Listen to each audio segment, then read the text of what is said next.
ध्यान से सुनो। किन कर्मों के कारण स्त्री समय से पहले विधवा हो जाती है, मैं आज स्पष्ट रूप से बताने जा रही हूँ। सभी माताओं और बहनों से कहना है, इस कथा को पूरा ध्यान से सुनो। अब बिना विलंब के कथा का प्रारंभ किया जा रहा है। एक बार भगवान श्री राम वनवास के समय अपनी कुटिया में बैठकर विश्राम कर रहे थे। तभी माता सीता भगवान श्री राम से पूछती हैं, हे स्वामी, औरत किस पाप के कारण समय से पहले विधवा हो जाती है? भगवान श्री राम कहते हैं, देवी सीता, आज अचानक तुम मुझसे यह प्रश्न क्यों पूछ रही हो? तब माता सीता कहती हैं, प्रभु, आज जब मैं पूजा के लिए फूल तोड़ने गई थी तो मैंने कुछ स्त्रियों को देखा जो देखने में एक ही उम्र की थीं, परंतु उनमें से एक स्त्री विधवा हो चुकी थी और बहुत दुखी जीवन व्यतीत कर रही थी, जबकि उसी उम्र की अन्य स्त्रियां अपने अपने पतियों के साथ सुखपूर्वक जीवन व्यतीत कर रही थीं। यह दृश्य देखकर मेरे मन में कई प्रश्न उठने लगे। हे स्वामी, आप ही मेरे इन प्रश्नों का उत्तर दे सकते हैं, कृपया मुझे संतुष्ट करें। माता सीता की बात सुनकर भगवान राम कहते हैं, हे सीते, तुम्हारे मन में जो भी प्रश्न उठ रहे हैं निश्चिंत होकर पूछो, मैं तुम्हें उनके उत्तर अवश्य दूंगा। तब देवी सीता कहती हैं, हे प्रभु, मेरा पहला प्रश्न है, कौन सी स्त्री समय से पहले विधवा हो जाती है और सारी उम्र दुखी जीवन व्यतीत करती है? मेरा दूसरा प्रश्न है, कौन सी स्त्री को जीवन में कभी सुख शांति नहीं मिलती? और मेरा तीसरा प्रश्न है, वह कौन सी वस्तु है जिसे एक पत्नी अपने पति के मांगने पर भी उसे नहीं देती? माता सीता के तीनों प्रश्न सुनकर भगवान राम कहते हैं, देवी, तुम जिन स्त्रियों की बात कर रही हो उनमें से एक स्त्री समय से पहले विधवा होकर दुखी जीवन व्यतीत कर रही है, जबकि अन्य स्त्रियां सुहागन हैं और अपने पतियों के साथ सुखी जीवन जी रही हैं। तुम जानना चाहती हो कि ऐसा क्यों होता है, और वीडियो को लाइक करके चैनल को सब्सक्राइब कर ले। चलिए ध्यान से सुनो, मैं तुम्हें इन सभी प्रश्नों का उत्तर एक कथा के माध्यम से देना चाहता हूं।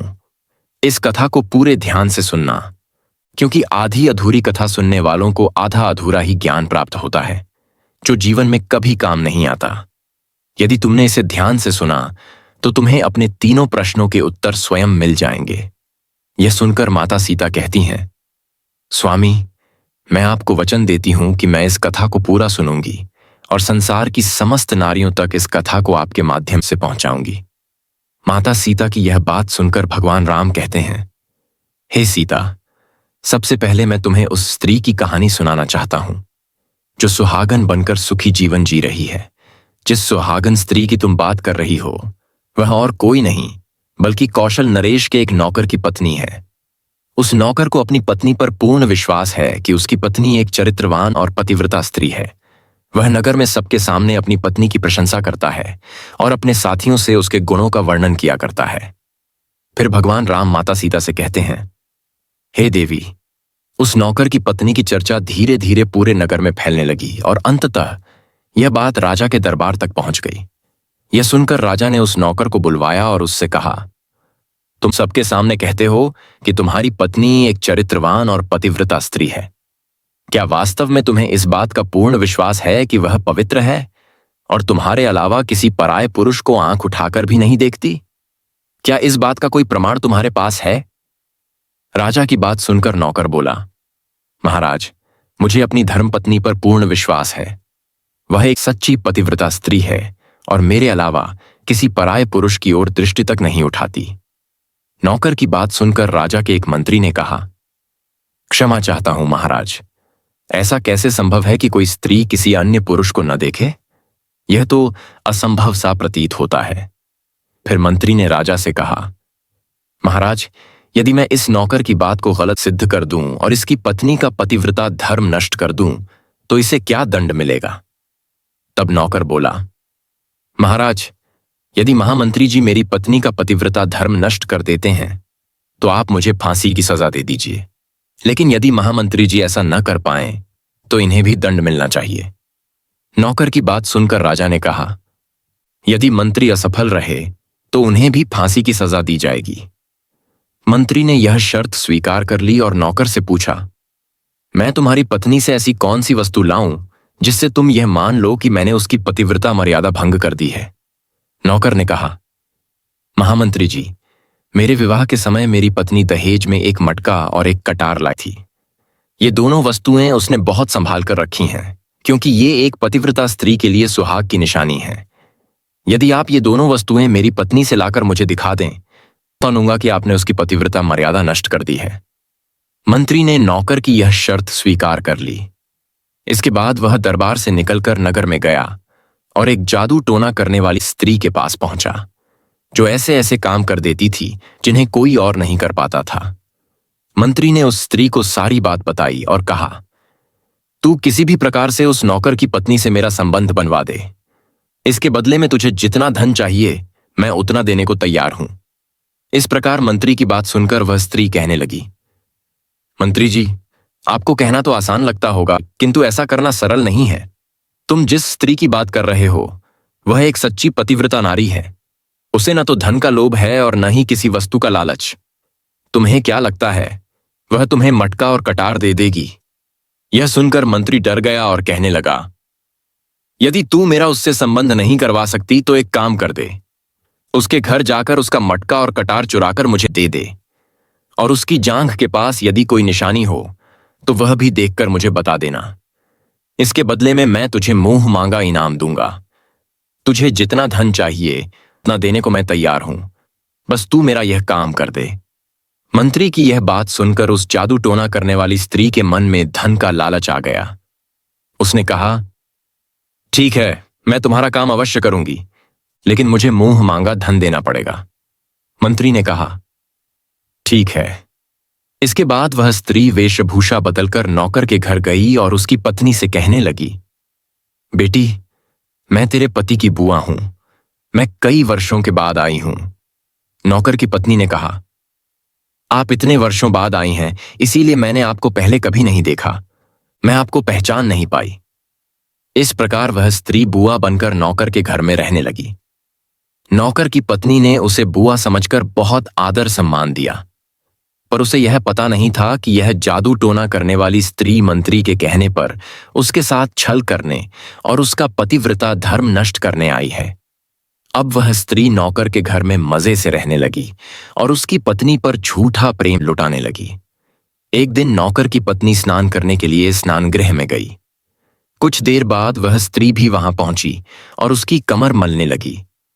उस पतिव्रता स्त्री ने बहुत मना किया, पर वह नहीं मानी और कहने लगी, तू मुझे अपनी बेटी से भी अधिक प्रिय है, इसलिए मना मत कर। बहुत दिनों बाद हमारी मुलाकात हुई है। यह कहकर वह उसे बातों के माया जाल में उलझाने लगी। फिर अवसर देखते ही उसने देखा कि उस पतिव्रता स्त्री की जांघ पर एक तिल था। यह निशानी देखकर उसका काम बन गया। स्नान के बाद जब नौकर की पत्नी घर के अन्य कार्यों में लग गई, तभी उस स्त्री को मटका और कटार चुराने का अवसर मिल गया। वह दोनों वस्तुएं चुराकर वहां से भाग गईं और सीधे मंत्री के पास पहुंची। उसने मंत्री को मटका और कटार दे दिए और साथ ही नौकर की पत्नी की जांघ पर तिल होने की बात भी बता दी। मंत्री मटका और कटार लेकर सीधे राजा के दरबार में पहुंचा और बोला, महाराज, मैं नौकर की पत्नी के साथ 2 दिन रहकर आया हूं और यह मटका व ये कटार उसी ने मुझे दिए हैं। मंत्री की यह बात सुनकर राजा ने तुरंत दरबार लगाया और नौकर को बुलवाया। मंत्री ने दरबार में मटका और कटार दिखाते हुए कहा, महाराज, मैंने नौकर की शर्त पूरी कर दी है। उसने यह भी बताया कि नौकर की पत्नी की जांघ पर तिल है। यह सब सुनकर नौकर मान गया कि वास्तव में उसकी पत्नी ने अपना पतिव्रता धर्म नष्ट कर दिया है। उसका अपनी पत्नी से विश्वास उठ गया। शर्त के अनुसार राजा ने नौकर को फांसी की सजा सुनाई और आदेश दिया कि 21 दिन बाद उसे फांसी पर चढ़ाया जाए। अब नौकर की मृत्यु का दिन निकट आने लगा। अंततः वह दिन आ ही गया जिस दिन उसे फांसी दी जानी थी। जब उसे फांसी के फंदे के पास लाया गया तो उससे उसकी अंतिम इच्छा पूछी गई। नौकर ने कहा, महाराज, मेरी अंतिम इच्छा है कि मैं आखिरी बार अपनी पत्नी से मिलना चाहता हूं। राजा ने उसे अनुमति दे दी। इसके बाद नौकर कुछ दिनों की आज्ञा लेकर अपनी पत्नी से मिलने अपने घर चला गया और वह नौकर अपनी पत्नी से कहने लगा, तुमने मेरे साथ बहुत बड़ा विश्वासघात और छल किया है। मैंने तुम पर विश्वास करके राजा के सामने मंत्री से ऐसी शर्त लगाई थी। मैंने दरबार में कहा था कि मेरी पत्नी एक चरित्रवान और पतिव्रता स्त्री है और उसके पतिव्रता धर्म को कोई नष्ट नहीं कर सकता। यदि कोई ऐसा करेगा तो मुझे फांसी दे दी जाए, परंतु तुमने अपना पतिव्रता धर्म नष्ट कर दिया और अब मुझे कुछ दिनों बाद फांसी दे दी जाएगी। तुमने मेरे विश्वास को तोड़ दिया है। मैंने तुम पर भरोसा करके तुम्हें घर पर अकेला छोड़कर गया था। नौकर की यह बात सुनकर उसकी पत्नी ने उसे उस स्त्री के बारे में बताया जो उसके पति की बुआ बनकर उसके घर आई थी। उसने पूरी घटना विस्तार से समझाई, किंतु नौकर को अपनी पत्नी की बातों पर बिल्कुल भी विश्वास नहीं हुआ। वह क्रोधित होकर राजा के दरबार में पहुंच गया। उधर किसी कारणवश राजा ने उस नौकर की फांसी की सजा कुछ दिनों के लिए टाल दी और उसे कैद में डाल दिया। अपने पति को निर्दोष सिद्ध करने के लिए नौकर की पत्नी ने एक योजना बनाई। वह गणिका अर्थात नाचने गाने वाली स्त्री की वेशभूषा धारण कर राज दरबार में पहुंची और राजा से उसके सम्मुख नृत्य करने की आज्ञा मांगी। राजा ने उसकी सुंदरता देखकर नृत्य की अनुमति दे दी। महल के सेवकों ने नृत्य की पूरी व्यवस्था कर दी। जब उस पतिव्रता स्त्री ने नृत्य करना प्रारंभ किया तो उसका नृत्य देखकर राजा अत्यंत मोहित हो गए। नृत्य समाप्त होने पर राजा ने कहा, मैं तुम्हारे नृत्य से बहुत प्रसन्न हुआ हूं। मांगो, जो भी मांगोगी मैं तुम्हें दूंगा। तब उस स्त्री ने कहा, महाराज, आपकी सभा में एक चोर है जिसने मेरी सोने की अंगूठी चुराई है। कृपया उसे फांसी की सजा दीजिए। यह सुनकर राजा ने कहा, ठीक है, बताओ वह चोर कौन है, मैं उसे अवश्य दंड दूंगा। तब उस पतिव्रता स्त्री ने कहा, महाराज, वह और कोई नहीं बल्कि आपका यही मंत्री है। इसी ने मेरी अंगूठी चुराई है। आप इसे फांसी की सजा दें। जैसे ही मंत्री ने यह सुना वह घबरा गया और बोला, महाराज, मैं शपथ खाकर कहता हूं कि मैंने इसकी अंगूठी नहीं चुराई है। मैंने इस स्त्री को आज तक कभी देखा ही नहीं है, फिर मैं इसकी अंगूठी कैसे चुरा सकता हूं? आज पहली बार मैं इसकी शक्ल देख रहा हूं। मंत्री के यह कहते ही कि उसने इस स्त्री को पहले कभी नहीं देखा, वह पतिव्रता स्त्री तुरंत अपने वास्तविक वेश में आ गई और बोली, महाराज, यदि इस मंत्री ने मुझे कभी देखा ही नहीं तो फिर आप इससे पूछिए कि यह मटका और कटार ये कहां से लाया है। मैं उसी नौकर की पत्नी हूं जो आपके यहां सेवा करता है। आप मेरे निर्दोष पति को फांसी पर चढ़ाने वाले हैं। इसी कारण मुझे गणिका का वेश धारण कर आपके दरबार में आना पड़ा। अब मैं आपको इस मंत्री की पूरी सच्चाई बताती हूं। उसने आगे कहा, महाराज, इस मंत्री ने मेरे पास एक जादू टोना करने वाली स्त्री को मेरे पति की बुआ बनाकर भेजा था। उसी स्त्री ने धोखे से मेरी जांघ पर तिल की निशानी देखी और मटका व कटार चुराकर इस मंत्री को दे दिए। इसके बदले में मंत्री ने उसे बहुत सारा धन दिया। मेरे साथ यही छल हुआ है महाराज, और मैं आज भी पूर्ण रूप से पतिव्रता हूं। स्त्री की यह बात सुनकर राजा ने उस जादू टोना करने वाली स्त्री को बुलवाया। राजा के भय से उसने मंत्री की सारी सच्चाई स्वीकार कर ली।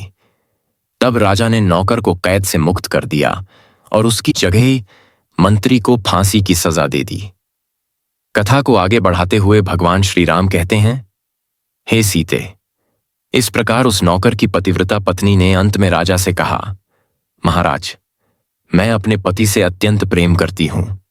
मैं एक चरित्रवान स्त्री हूं और मैं कभी भी अपने मुख से अपने पति का नाम तक नहीं लेती।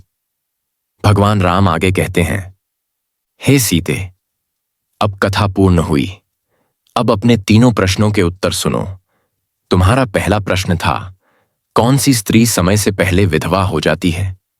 जो स्त्रियां अपने पति का नाम अपने मुख से लेती हैं और उन्हें नाम लेकर बुलाती हैं, वे स्त्रियां समय से पहले विधवा हो जाती हैं और बिना पति के दुखी जीवन व्यतीत करती हैं।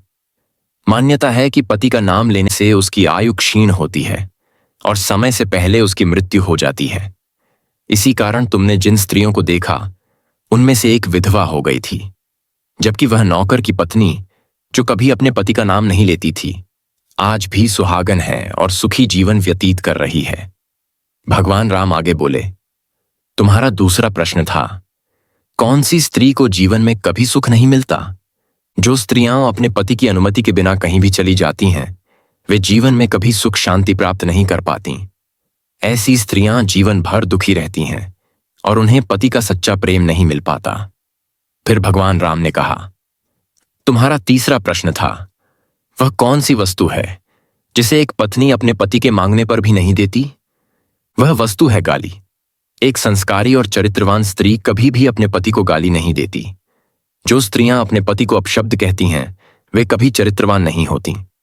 ऐसी स्त्रियां जीवन भर दुखी रहती हैं और उनके जीवन में कभी सुख नहीं आता, यहां तक कि वे समय से पहले विधवा भी हो जाती हैं। इस प्रकार माता सीता कथा सुनकर अपने तीनों प्रश्नों के उत्तर पाकर संतुष्ट हो जाती हैं और कहती हैं, प्रभु, क्या वास्तव में जो स्त्री चरित्रवान होती है वह कभी दुखी नहीं होती? भगवान राम उत्तर देते हैं, नहीं, ऐसे घर में सदा लक्ष्मी का वास होता है।